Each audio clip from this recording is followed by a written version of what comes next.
Hi, it's Tony Robbins again. Listen, welcome to our electronic course, our e-course on how to get geometric growth in your business. Really how to be able to thrive, not just survive, no matter what the times are, including really turbulent economic times. So what do we want to start out this session? Well, we might start out with seeing what causes most businesses to fail. Because even though we want to succeed, you got to know what to avoid, as well as then what would you have to do to make your business grow geometric. And the biggest reasons businesses fail, and by the way, the number is 96% of businesses fail over a 10-year period of time. 4% make it. Now, when I say make it, that doesn't mean they're even profitable. It means they're still in business. And after 10 years, by the way, does that mean it's free sailing?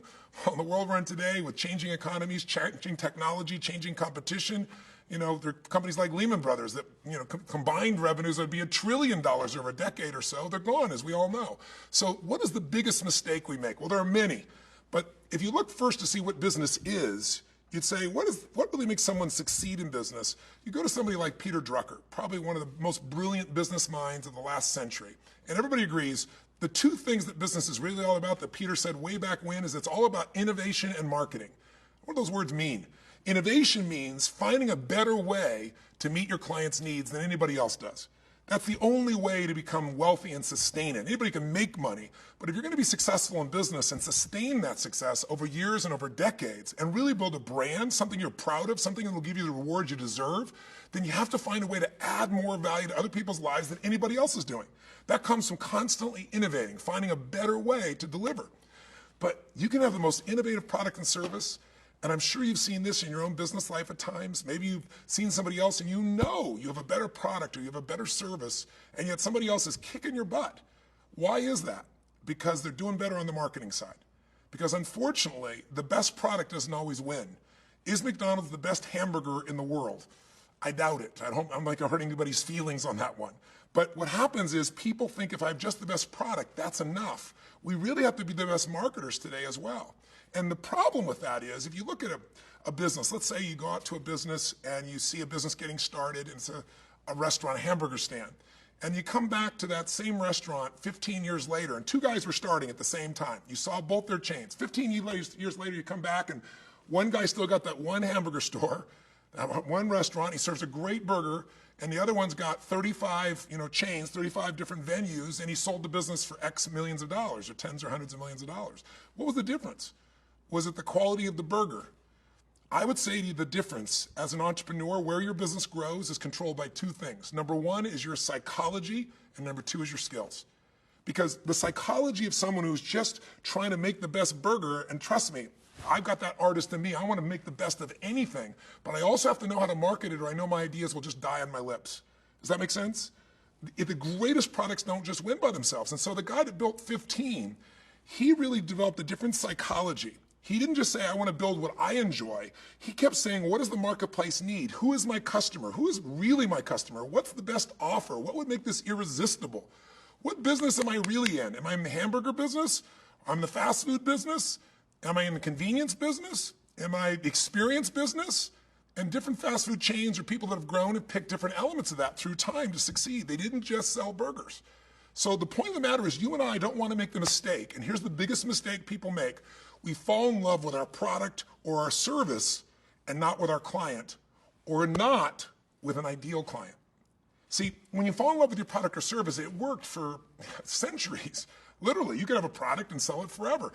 Heck, 20, 25, 30 years ago, 20 years ago, even when Sony was around, Sony was the dominant focus, not Apple. And Sony owned the tech business, didn't they? They're always coming out with their new camera, their new iPhone and so forth. iPhone, what am I suggesting? Their new Walkman. It's hard to even say that it's old. I'm not ancient enough to remember that, I hope. But I am. I remember the Walkman. But they came out with a product, and it was an innovation. Nobody wanted small speakers. Nobody wanted small things. Everything was bigger speakers, bigger sound. And Marita of Sony comes up with this idea of a Walkman, portable music you could take anywhere. Some of us oldest enough to remember that you didn't used to carry around with you 100,000 songs in your pocket. If you were going to go for a run, you had to take this big junky thing and have these giant ear mucks on your head, and you had to really like that one album you took. You better like that guy's music, because those 8 songs are all you had to do to run with. And oh, by the way, you had to rewind it to hear what you wanted to hear next. It's a different world today. My point is, Sony was able to do that Walkman over 20 years. Today, do you know what the product cycle is, the life cycle on an average product today? Well, in the technology business, it's about 6 months. Some places like the app business, it's a month. Some people expect it to be a few weeks before something is innovated and the product is improving, or they leave and go somewhere else. So it's not the same world you and I lived in.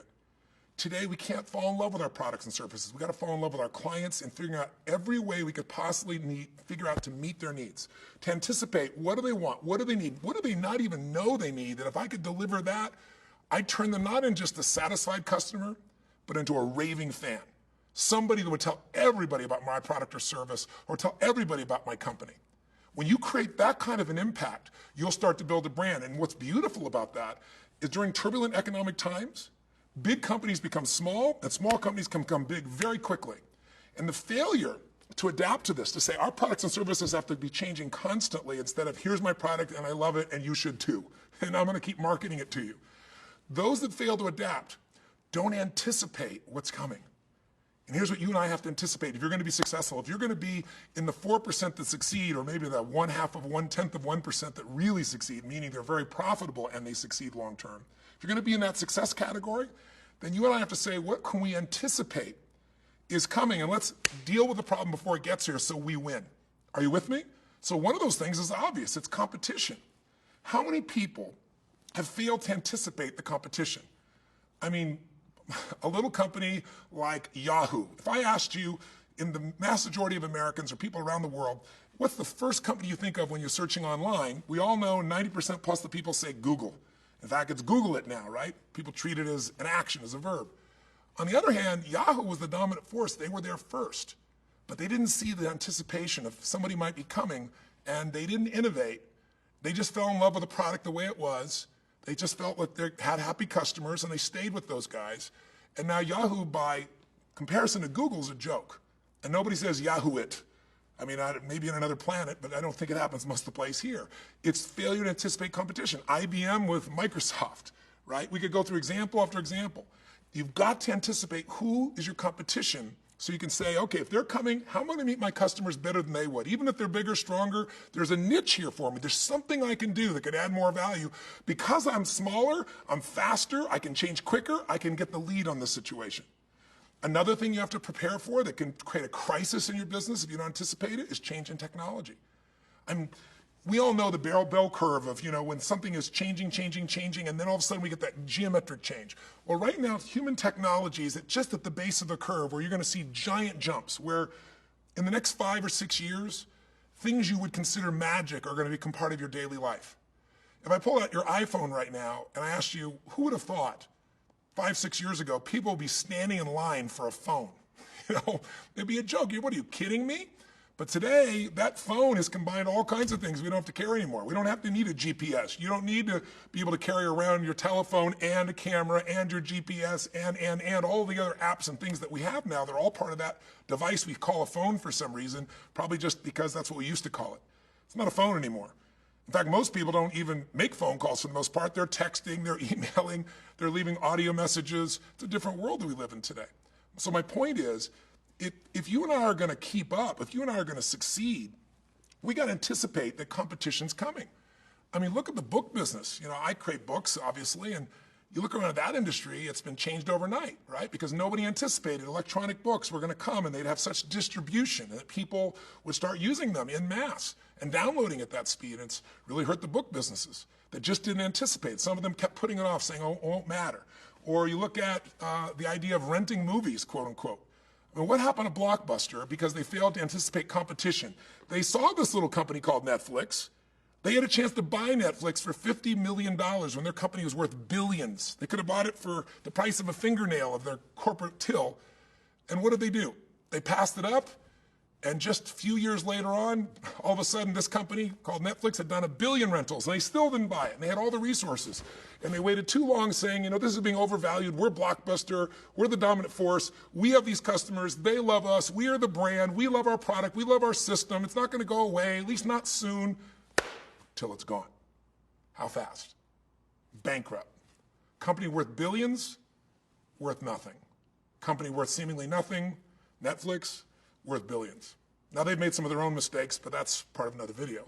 I'll talk about that right now. But the point of the matter is, you can never fall in love with your product or service, fall in love with your clients, and figure out everything about them you could possibly know so you can meet their needs better than anyone else on earth, and they will become your raving fan. Their raving fans will use social media, they'll tell everybody about you, and there's no amount of advertising or marketing that can match the word of mouth when you've delivered for people at a level beyond what they've imagined. So that's my invitation to you. You've got to really know, what is it that your X factor is? What is it you're here to deliver? What's going to be the added value that you're going to do better than anybody else? And how can you anticipate what's coming? I'll tell you another thing you have to anticipate: the changes in the economy. I mean, technology can change. iTunes came along and they saw how they could use technology, and Steve Jobs, once again, what did he do? He upended an entire industry, the music industry. And it was counterintuitive because people were stealing music. How in the heck are you going to get people to buy music when they're able to get it for free? Steve came up with convenience and quality. I'm going to give them the best quality music, not the stuff that's random, and I'm going to make it so cheap and so convenient that they'll do it en masse. And the rest is history, the billions and billions of downloads. And today, Apple's the largest music store in the world. A music store in those days might have 200,000 different songs available. Now there's something like 50 million that are available, individual songs. Maybe it's more at this stage. It's ridiculous. And it's all available because there's a change in technology, competition, and a little bit in the culture or the economy. In 2008, listen, I have a dozen companies around the world in a variety of industries. In the hospitality industry, I have the #1 resort in Fiji, number 1 to 10 in the top, rated in the top spa in the South Pacific, of all South Pacific islands, all countries down there. Really proud of what I built. But hospitality is very different than the educational business, than the practice management business for doctors, which I'm in, than the television business that I'm in. There's so many different industries and elements, and all of them in 2008 got hit simultaneously because nobody anticipated what was going to happen to the economy. Now, do you and I really believe that 2008 is over, that it's all free sailing? If I asked you right now, is your belief that everything's positive and up from here without any stormy days? I can't imagine if you're a business owner, you'd be so naive. You and I both know all they did was kick the can down line. The government right now is printing $85 billion a month. Not printing, it's too expensive. They're just adding zeros to the bank accounts of commercial banks. Those banks aren't loaning most of that money, so we're not getting hit with a lot of inflation yet, but $85 billion a month. All this has to be paid back. We have $16 billion in debt. Maybe $100 billion, excuse me, I said billion, trillion, I'm sorry, big difference, right? 16 trillion in debt in the US, over 100 trillion in unfunded liabilities, Medicare and Medicaid and Social Security. These numbers are just unbelievable. So to think that we've now, just because we're feeling good and because the economy is being stimulated, someone's giving crack to the economy, they're giving the economy drugs and things are going well, that it's always going to go well? It's not. You say, Tony, I came here to be inspired. Listen, I'm not here to inspire you. I'm going to tell you the truth so you and I can take advantage. Here's what I can tell you. In the worst times in business history is your greatest opportunity if you manage your psychology. If you take that 80% of success, that mental, emotional muscle in you, and you find a way to succeed. Because if you look at the Fortune 1,000 around the world, and you see when did they come into business and get started, you'll discover something interesting. More than 60% started in a recession or a depression. Not in good times. And I don't care whether it's Microsoft or Apple or Disney in a depression or Chevron in a depression. The companies that do well during these times, that find their niche and grow, you end up dominating for decades if you really add value. So it's not that it's a bad time. I'm just suggesting to you that the economy is going to change. And when it does, here's what you got to do. And this is what this lesson's about at its core. You got to know the answers to a couple questions. You got to know what question is, what business am I in? And maybe, what business am I really in? The way you answer what business you're in to yourself and to other people will determine whether they want to engage with you or not. We'll start with those two questions. What business are you in? What business are you really in? I'll give you a simplistic example. I was just in Australia and I was doing a program. I've done a couple programs in a row down there, but one of the programs I did a little less than a year ago was a business program called Business Mastery. And there was a woman there that was really struggling with her business, and she was dedicated and she was very frustrated because she spent tremendous time, energy, and money, but she couldn't get enough, she couldn't hit that tipping point where the business was really succeeding.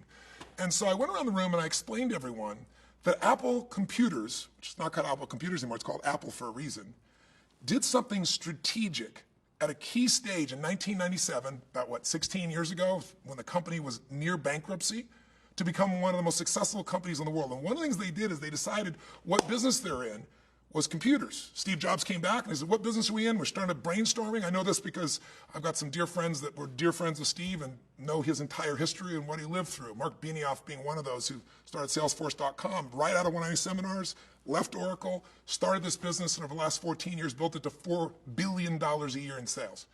So he's telling me some of the stories. Mark gave Steve Jobs the term the App Store. He owned it, and Steve wanted it, and he just gave it to him as a gift. You can imagine the value of that. But he was telling me that in those early days, I heard from several sources, they were saying, what business we're in? We're in the business of computers. Well, how are we going to win that competition in computers when 97.5% of all computers in the United States are run by something called Microsoft? And he said, no matter how good our product is, they beat us in the marketing for the masses. They are embedded. They are entrenched. And that's one of the reasons why we're under bankruptcy. Only one, but one of them. What business do we really need to be in? That's an interesting question. And the question that they began to come up with is we need to be in the business, and they came up with many terms, but these are a few of them they started out with, was one of those, we need to be connecting people to their passions. Because what people are passionate about, they'll spend money on, they'll spend time in, they share with other people. And what are people passionate about? They're passionate about their music, they're passionate about pictures, they're passionate about what they believe, they're passionate about communicating. And they started brainstorming all these elements. And as they did, they began to make some shifts in this direction of the company. Ultimately, they decided what business they needed to be in. And that shift is what made them the richest company in the world. And what they decided what business they needed to be in was all the above. If you look at Apple today, they get rid of the name Apple Computers. They're just called Apple because Apple now is a connector of passions. They build simple, cool technology that connects people to everything that they love. Whether it be their music, where they created a brand new industry. You know, they did it initially with the hard device, the iPod, but then they began to take it another level when they began to create the iTunes store and be able to actually distribute the music itself and make an irresistible offer, which is the last thing we'll talk about in this brief little session. And by the way, I understand that on these types of short e-courses, you should go 2 or 3 minutes, but I got to give you more value than that. I want to make sure that if I never see you again, there's some things here you can immediately use, and I got an assignment for you here at the end, so stay with me. So you see the difference in Apple? If you look at Apple today, Apple's got business now of $156 billion a year. That's their net sales. What business are they really in? Are they in the computer business? 14.7% is computers. 85% of their business is not computers. How important was it to answer that question? What business am I in? What business am I really in? What business do I need to be in? Pretty damn critical. Most businesses fail because they fall in love with what the business they think they're in is, rather than saying, what business am I really in, what business do I need to be in, and anticipating how to meet their needs of their customer better. Today, half of that 156 billion, over $80 billion of Apple, 51% of their revenues, is a phone company. It's a phone. Think about it. This is a business that would not be the business it is. It stayed into we're the computer business. You create a box that you live in. Instead, what you got to do is connect out to your ideal customer and meet their needs and let that drive your business. That'll revolutionize your business, whether you're a person of one trying to build something or an army of 50,000. Listen, I have the chance and the privilege of working with multi-billion-dollar companies, with thousands and tens of thousands of employees, and mom and pops, you know, a medical doctor, a dentist, a chiropractor with an army of 3 or 4, and we help them double their business in 6 months. Or we take big companies like Homex is one of my favorite examples because to make a $700 million difference in a company is a pretty big jump that they give us credit for. And that came because of understanding how to change who are they meeting the needs? How are they going to meet the needs of their customer? What are the needs of those customers going forward? In their case, their customers, people in Mexico buying new homes. It's how do you truly figure out what business you're in and what business you need to be in? I'll give you some example, maybe it's not so high level like Apple, but it's probably one of the best examples because the largest and most successful company in the world. But as I started to say, in Australia, I'm working with this woman, come back to her, and she's very frustrated, she's dedicated, she cares. What's her problem? She's so hooked into what her business is because it meets her needs. So I ask her, what business are you in? And she says to me, I'm in the ecological, and I'm not going to give it exactly as she did it because it was so convoluted. She said, I'm in the ecological marketing, letterbox marketing business. The ecological letterbox marketing business. I'm totally confused. I said, how many people are interested in this business? And we had a room there of about 800 people. Nobody raises their hand. I said, that's a clue that whatever you think your business is, first of all, it may inspire you, but it's not making people want to do business with you. And it doesn't seem to be drawing a large market, at least in the way you're languaging it. So tell me more, what do you do in this business? And she goes, well, I use ecological materials, and I use those materials and I help people create marketing devices made out of ecological materials to help, build their business. I said, well, there's a market for that. But I said, you're really taking your passion and trying to make everybody else have it. There's nothing wrong with that, but it's not a good business. I said, most businesses, they like the idea it's ecological, but it's not the first thing. Tell me an example of the best thing you've done for a company. Give me one of your clients that you really helped, that you're proud of helping. What did you do? And so she described this little restaurant. It was an Oriental restaurant. She said Asian restaurant. And she said in this Asian restaurant, they were having trouble struggling. They're spending money on ads every week in local papers and I guess the regional paper. And they weren't able to fill their place. They might have 20% of the people showing up, 80% of the place is empty most nights out of the week. And I said, what'd you do? She said, I came in and I said, what I really got to do with you is, let's create an offer that's irresistible. Let's create some really cool chopsticks that are really elegant and beautiful and make them out of ecological materials. And she said, and on them we'll inscribe who you are with like a little phrase or a little quote or something. And then we'll put with it with a beautiful menu. And then we'll mail that to the surrounding area, to the ideal market, the country clubs, the people that have plenty of money to be able to spend, including your sake and the other things that you sell. And let's offer them to come in as your guest for a meal, and one person comes for free as your guest if another person comes with them, a couple. And she said it worked gangbusters. She said it was unbelievable. And but they had to bring their chopsticks in to redeem it. That was it. And she said people brought in their chopsticks and it became this kind of code of honor, and people were so grateful for this meal and the food was so good. Once they got a taste, they kept coming back. And she said they don't advertise anymore. They just do this invitation once a year and it fills the place. And it costs them about 1/10 of the price they used to spend for advertising. And it's just more unique and the place is full. After I listened to her, I said, my gosh, I said, you don't know what business you're in. I said, if you ask me, this is the wrong way of describing it, but I'd say you're in the business of helping businesses make more money. I said, how many of you in this room are interested in hearing somebody who can make your business more money immediately? And you got 95% of people raising their hand. So to move from what business you're in to what business you're really in will help you communicate it better in all of your marketing, but it'll also help you understand what your core business is. If she keeps thinking my job is to help them make more money, and I love ecological items, so I'm going to slip that in because it meets my needs, nothing wrong with that, an extra benefit. But if she's trying to push ecology on everyone, and letterbox marketing, by the way, is Australian for mailing direct mail to your letterbox, to the mailbox at your home. So she took this piece in, it's been a little less than a year, and she's grown her business about 60%, and the biggest thing is she's got all these focus now, resources on how do I make these people more money? That's the whole component. How do I bring them more customers? How to bring them more clients? Just that little focus change can change your business. But the big one is, what business do I need to be in? So I'll give you another simplistic example. Relatively small business I did this with initially, and then I extrapolated the idea to a larger business. Gentleman gets up and he's in the prescription eyeglass business. And he says to me, I'm in the prescription eyeglass business. I said, what business are you really in? He goes, well, I'm in the business of helping people with their eyesight. I said, well, the only problem with those descriptions are, how many competitors do you think you have? I mean, how many optometrists are there? It's a worthy goal of helping people with their eyesight. It's a beautiful goal. I'm totally supportive of it. But it can't be enough as your marketing, or there's no way to differentiate yourself. Everything is about, what is your X factor? What is it you do better for other people than anybody else does? And you've got to communicate that, not just verbally, in any marketing materials that you use, so that you stand apart from everybody else in the marketplace. And he goes, well, I'm a better doctor. I do a better job. I said, can I offer you a possibility? Are you struggling right now? He goes, well, we're doing okay. I said, that means you're struggling because nobody wants okay. We all want more. Am I right? And he said, yeah. I said, here's what I would do if I were you. Why don't you get in the fashion business?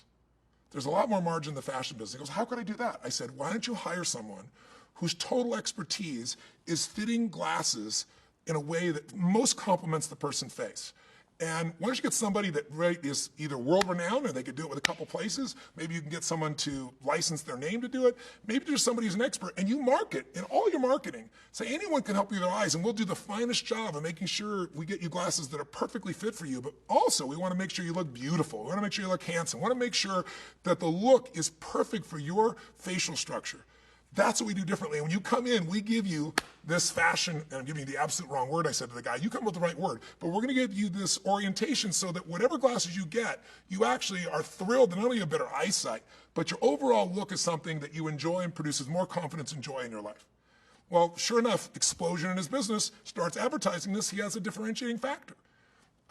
Extrapolating from that, just recently, when I was in Australia, I'm thinking of Australia right now, I'm kind of in state about Australia because I just got back, but I was with a gentleman from China, has a really large optical company, and they make sunglasses and glasses from all around the world. And he sells to huge chains. So he's, everybody's gone to China. He's reaped the reward of that for a long time. And basically, he's kind of the middleman. So he goes in there, he sells to these giant retail chains. Well, there's been consolidation in these giant chains around the world. Bigger companies buying big companies, integrating them within it, and they're all trying to squeeze cost. And so they look at him as maybe a middleman. He's just, like most businesses, he starts to become a commodity. And he said, I'm really frustrated because my business is shrinking. I'm working harder than ever. They're pushing me on price.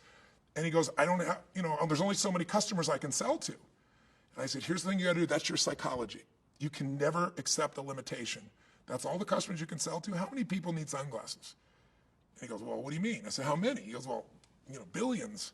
I said, that's not a sunglass problem. I said, the problem is you're only selling to these sources, and you become a commodity.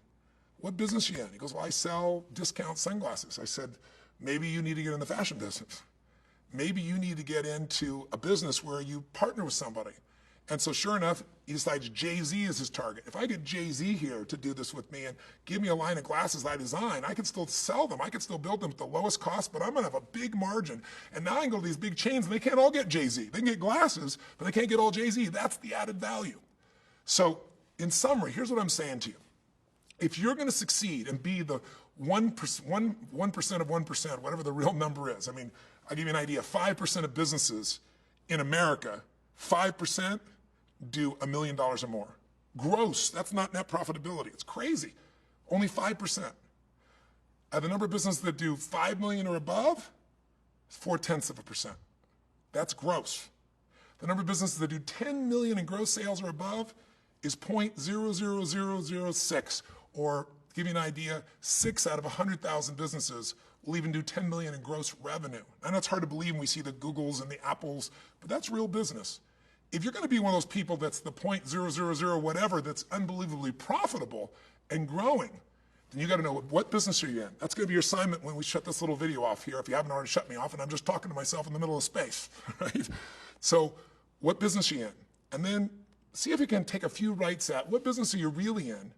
Instead of writing the process like I'm in the technology business, or I'm a lawyer, or I'm a doctor, or whatever it is, I'm in the direct marketing business, maybe describe the benefits of what you do. So for example, a gentleman comes to me and says, I'm in the medical device businesses. And that state and that mindset shows a psychology that is going to be the chokehold on the growth of that business. So I said to him, tell me why you got in this business. And he starts telling me the story, and a long story short, he got into his mother was dying, and somebody came along with this medical device that saved her life, turned her around, got her out of the hospital, and as a result of that, she was able to have him as a child, meaning it was affecting her female organs. And he goes, I'm really in the business of helping patients spend less time in the hospital. I'm in the business of helping doctors to change lives. I'm in the business of, and he went through 20 iterations of this till he came out with this core thing that just lit him up like a Christmas tree.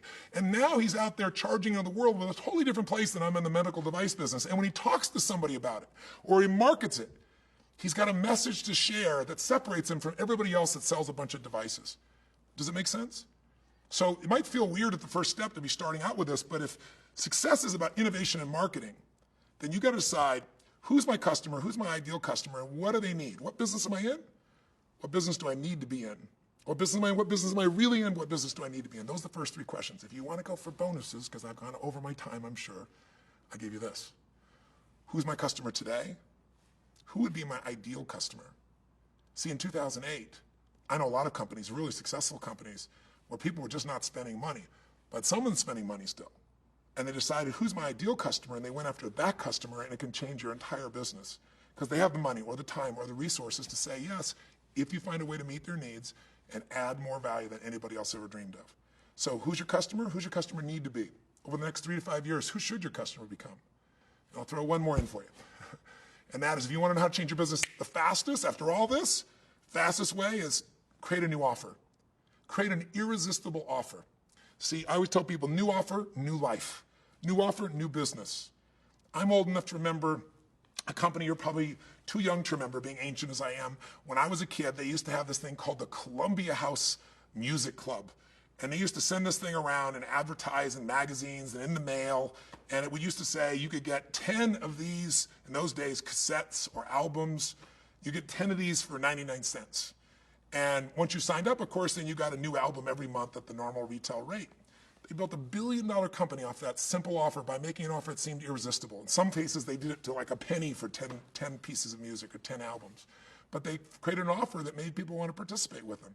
Who else did that? iTunes. Same thing, 99 cents, irresistible offer. That offer changed the music business. Quality, convenience, 24/7, 365 access, and 99 cents, I'm in. It just pushes people beyond their threshold. They just go, I gotta have this. You can take a look at a company like Groupon. Groupon is a $2 billion business, and what is it? It's just a bunch of irresistible offers. Every day they come up with another offer. It's not even their products. Right? The company's valued at what now? $6-8 billion, doing $2 billion a year, $1 to $2 billion a year, and all it is irresistible offers. If you want one final assignment, I may never say you again, that'll change your entire business. What would make your offer irresistible?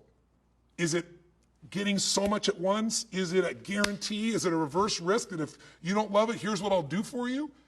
I mean, I have one in my business mastery program. If you decide to ever have us work and be your client and vice versa, really serve you as a client, reach out to us and get yourself enrolled. But if you want to, I'll tell you this, my promise to people is day one of a 4-day program.